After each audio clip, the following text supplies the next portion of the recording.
Time for another installment of Monday Motivations, where we get some encouragement as we head into the week, because oftentimes Mondays can be kind of draggy as we're coming in off a weekend.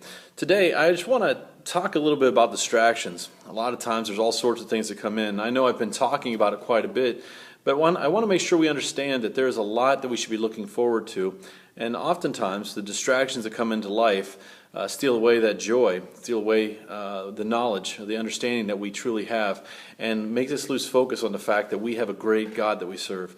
It's important for us to understand that the same great God that we see in the Old Testament, the great God of creation, the great God that parted the Red Sea, the great God that brought the flood, the one who does all these amazing, miraculous things, that's the same God that we serve, and we can lose sight of that.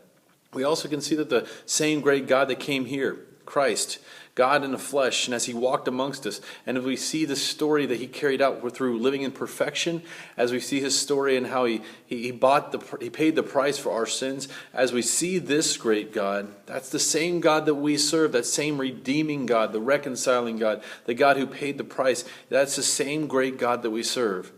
And then we look even further, and we see that the same Spirit that raised Christ from the dead, the same Spirit that brought life out of death, is living within us. And we have the Spirit of God living within us for all of us who believe. And so as we sit back this week, and we might be going through something difficult, we might have walked into a hornet's nest on Monday as we walk into the office, those things can distract us, but don't let that be a permanent distraction. Let it be a reminder that you serve a great God, and because of his great work, you are a child of God. You are an heir to the throne.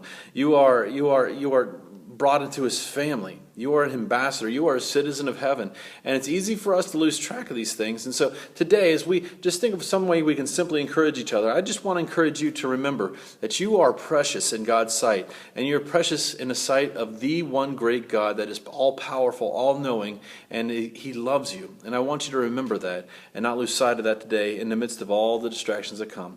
I hope this encourages you, and I hope to talk to you soon. Take care.